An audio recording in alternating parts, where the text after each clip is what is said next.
When naming aldehydes, we start by locating the parent compound, and that is the longest continuous carbon chain, and that chain must contain the carbonyl group. And then we replace the final E of the parent with al. So if we had propane, it would be propanal, butane would become butanal, so on and so forth. And then we number the chain with the carbonyl carbon as carbon 1. So when we're naming aldehydes, that carbonyl carbon of our aldehyde, that is always going to be carbon number 1. So it's actually kind of simpler than when we looked at alcohols or alkenes. And then we number and name all of the substituents.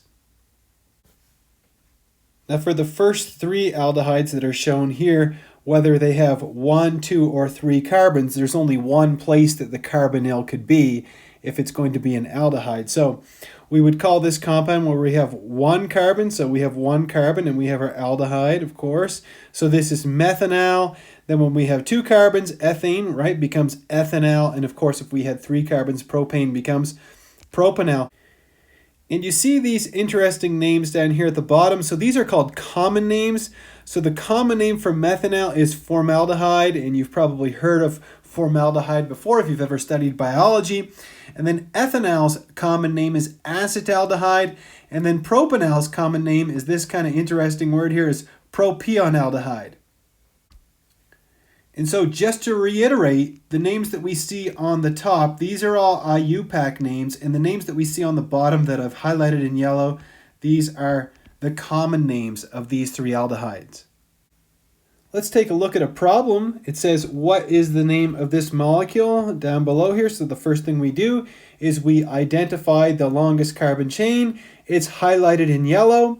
And so if we have a 5-carbon alkane, it would be pentane. But since this is an aldehyde, you can see the aldehyde functional group here.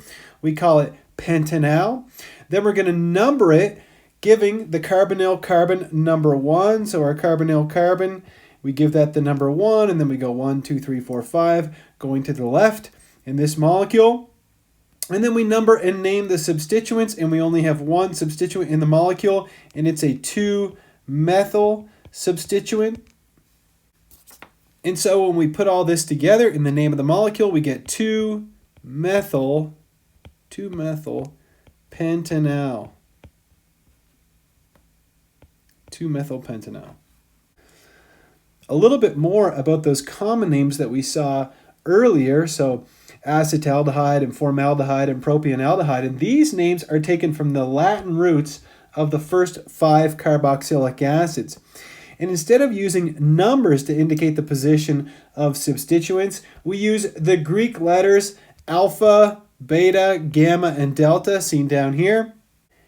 And the carbon atom that is adjacent or next to the carbonyl carbon, we call that the alpha carbon. So in this molecule here, you can see that this carbon that I'm highlighting in blue, that's the one that's next to our carbonyl carbon. So we call that the alpha carbon.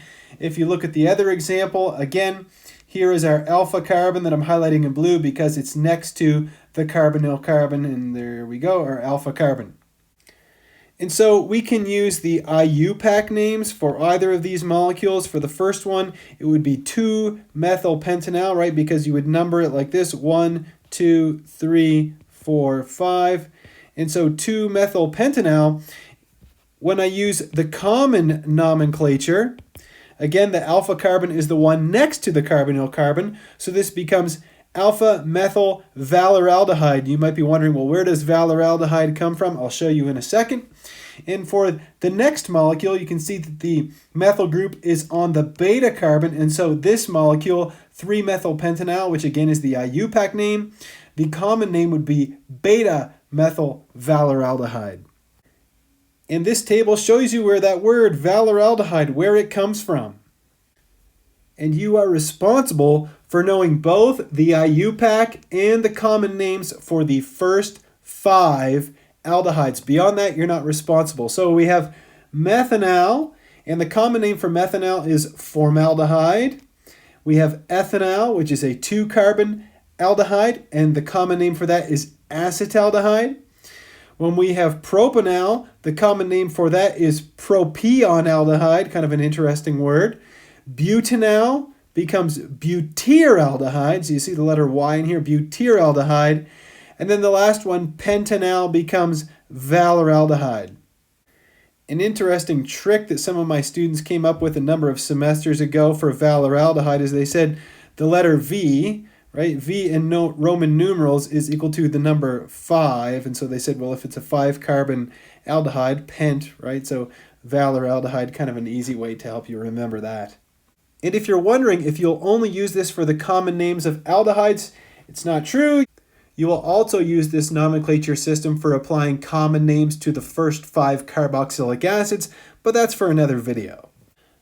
Let's take a look at some ketones. And first of all, it says that the simplest possible ketone that you could have it's got to have at least 3 carbons so that the carbonyl group is interior, right? Because the carbonyl group has to be in between what? 2 alkyl or aryl groups. And the base name comes from the longest carbon chain, but it has to contain the carbonyl in it. Then we take the E suffix from our alkane and we replace it with -one. So if you had butane, it becomes butanone. If you had pentane, it becomes pentanone, so on and so forth. And then we have to indicate the position of the carbonyl by number on the chain so that the carbonyl has the lowest possible number. Now this rule only applies when you have 5 carbons or more. When you have 5 carbons or more. And you can see why that is when you take a look at propanone and butanone. It says here no number necessary for either of those, because the only possible place that the carbonyl could be in propanone would be on the second carbon. So we don't call it 2-propanone, we just call it propanone. I'll also point out that the common name for propanone is acetone, which is a major component found in nail polish remover.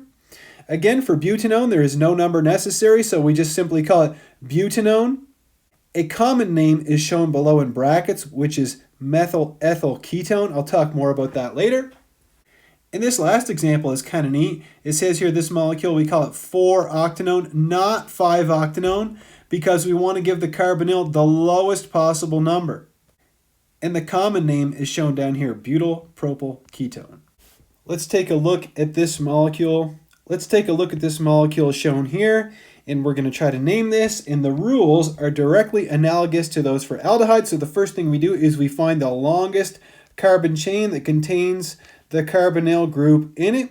The carbonyl is at carbon number 2 because I want to give that carbonyl the lowest possible number. And so in this molecule, I'm going to start numbering on the right. So I go 1, 2, 3, 4, 5, 6, 7. So it would be a heptane becomes a heptanone. And then I have one substituent at carbon 4, and it's a 4-methyl.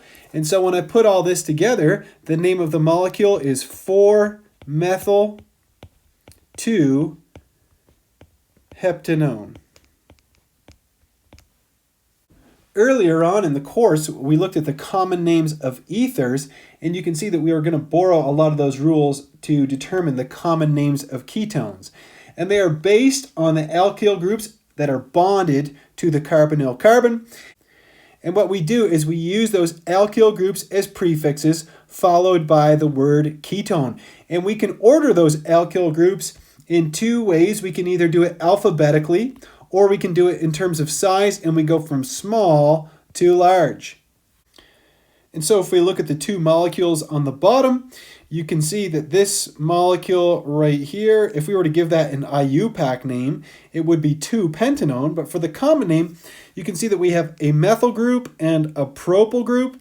And so if we order those in terms of size, going from smaller to larger, or in terms of alphabetical order, we end up with this name, methyl propyl ketone. And for the example on the right, you can see we have an ethyl group and we have a pentyl group all the way over here. So again, whether we do alphabetical order or going from smaller to larger, either way we end up with this name, which is ethyl pentyl ketone.